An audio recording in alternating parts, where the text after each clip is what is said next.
Alright YouTubers, what's going on? We have a new knife today. This is the new budget line, or budget model from WE Knives. This is the Blitz, is what they're calling it. Model number is 711B. No, that's the black one.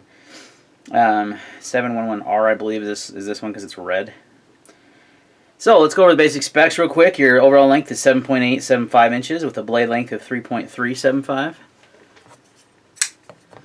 You have a VG10 blade, clip point with a hollow grind, like a black stonewash and satin flats. You have a 4.5 inch handle, which is a nice size, 0.48 inches in the thickness in the handle thickness. So that's nice and slim. G10 material with a stainless steel liner lock, weighs at 4 ounces exactly on the dot. You have a right hand tip up only carry clip. It is titanium. Manual flipper on ceramic bearings, and made in China by WE. Okay, so this was a cool model. They marketed this one recently on Instagram and some other social media. Comes in the typical WE Knives pouches, which is nice, but there's one thing that's missing, which is the takedown tool, because you don't need it. This is the first WE that uses Torx drivers, Torx screws, I should say. And that is amazing because a lot of people are turned off by WE for that, and I hope they continue to do this in the future. And you still have your WE marketing all over the place. The pivot's cool. It's a new pivot they use for this knife. See how it says WE? It's pretty cool. And then you got the WE logo all over the G10, which adds for a lot of grip, actually. Almost too much grip is actually one of my gripes about the knife, but anyway. So, nice little budget model, $100 out the door, VG10 steel.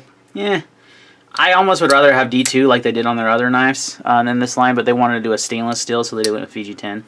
You have a stainless or titanium backspacer, pocket clip, and a brass lanyard attachment there.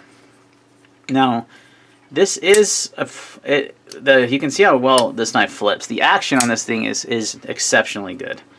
Super smooth, just snappy detent, just really nice. Look how it falls shut almost on itself. Just a little bit of help, it goes.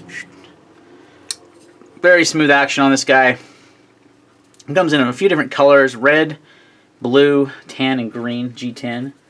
And I chose the red because I liked red, and my college football team is the Utah Utes, and they're playing today against our biggest rival. And I'm like, hey, let's get a nice little red and black knife. No, that's not the only reason why I bought it, but that is why I chose red. I like how it comes in different colors. I think this is going to be a big seller for them. It's got a very nice handle. 4.5 inches is about as big as I like to go, and this is about perfect size. It has really good ergonomics, exceptionally good ergonomics actually, very, very comfortable in the hand. You got some nice jimping up here on the blade that is functional, not overly aggressive, which is also nice. And you have a liner lock, which it's not super thick, it's not super thin either, it's kind of in between. And lockup is pretty good at about 45%, I would say. Nicely centered out of the box, can't complain for the money. Very good value here. Yeah, so we talked about the action, we talked about the ergos, the value is really good. My first impressions are pretty solid. I picked this up, I got this in yesterday from GP Knives. I haven't seen them for sale anywhere else but GP Knives. Blade HQ still has them coming soon, and I checked a couple other dealers like Knife Center, they didn't have them. So let's do some size comparisons for you. I really love the size of this knife personally. Okay, this is the Rake, I keep calling it Rook, but it's Rake P135 that I did the review on recently. You can see it's a smaller, titch smaller than that. A small Sabenza. So it's a titch larger than the small. So there's kind of a little size range for you. And we'll bring in the Giant Mouse GMP3, which I have been loving. And it is about the same size. This is, like I said, a really good size for me. I find the small Sabenza to be about the smallest I want to go. And this is about the largest, so there's not a really big deviation between these sizes. Really, I mean, you're talking. This Sabenza is around a 4-inch handle, a little sub 4 inches, and this is 4.5. So you have ½ inch of range there that I like to stay within. So 3.375 inch blade on this one. Good blade shape, good blade size. Nice. I like the black stonewash finish. Edge is actually kind of not that great though. Let's see. It feels kind of dull. It's gone. Oh no, it's fine. Didn't feel very sharp, but it's very sharp. So nice sharpness out of the box from WE. So this is going to be a big seller, guys. It's 100 bucks. It's a good value. It has, you know, good materials, G10, titanium clip and backspacer in like a bronze color, which is an interesting choice with the red. I bet it's the same on all of them. Let me show you how this carries in the pocket real quick. It is a pocket shredder. I'm going to be honest with you. This is my one gripe about this knife. Well, I have two gripes. Look at this. This clip is really stiff to get on regular jeans. I mean, you're talking, you got to force it on there, and it carries nicely when it's in there. You're not losing this knife, but that G10 is super coarse because of these little wee logos, which adds a lot of grip, but it also is going to shred your pockets. So that is one of the negatives about this knife, which a lot of people won't mind because they want that extra grip on the G10. I think they could have done just fine with just doing smooth G10 with red, just plain red or blue or whatever, and not done this little logo thing. I think that's a little... It looks cool because it adds to the traction, but it just kind of looks cheap also. It kind of cheapens the knife. I know that sounds funny to say it looks cool, but it also kind of looks cheap to me. That's kind of, you know, this two different things, but that's kind of the way I feel about it. They did some nice chamfering on the G10 on the handles. The fit and finish on this knife is actually really good. Not surprised. We is doing really good things with fit and finish. So I talked about it being a good value, but I actually think it could be cheaper.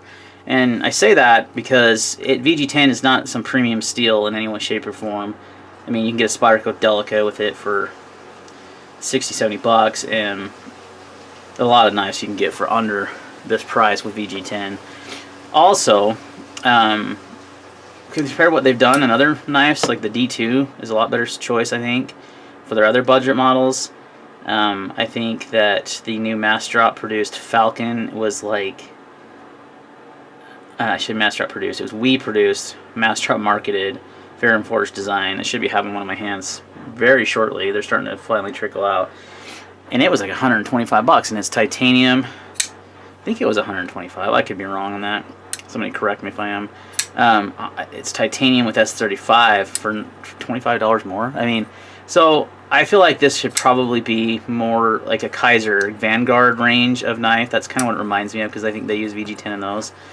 And those are, you know, 50, 60, 75 bucks. So it actually is a little overpriced for a wee knife. I know that's weird because they usually have very good value, but I feel like this is a little high for the materials used. VG10, again, Kaiser Vanguard is a great comparison here. You can get one for a lot less money than $100. So it's just something to think about. The titanium clip and backspacer are a nice touch, but aren't going to drive the price up that much. So I would have liked to have seen a better steel used at this price point. These days, I mean, you can get D2 for under 100 bucks, and there should be D2's a better steel, in my opinion, than VG10, especially for edge retention. I get they wanted to go stainless. You why not just throw a 35 on there? I mean, I know they're getting it cheap. They use it in tons of knives, so why not just throw that on there? And for 100 bucks, you would have had a steel. You know, but I feel like it's a little priced high, honestly, for Wii.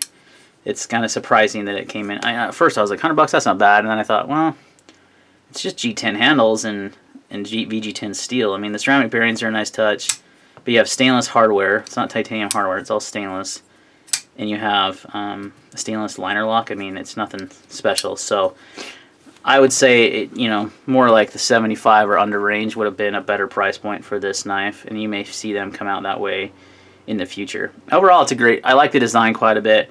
I have to, you know, I always like to shoot it straight with you guys, let you know what I like about the knife, so what I think could be changed.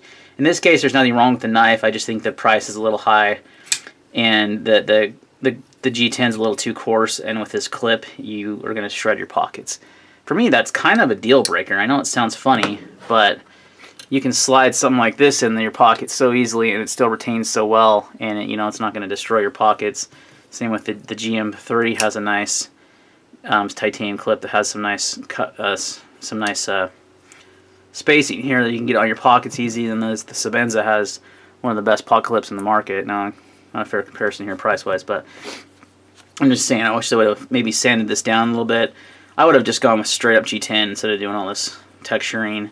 But, you know, a lot of people will appreciate that may use these knives where they need lots of texture on there. I don't know.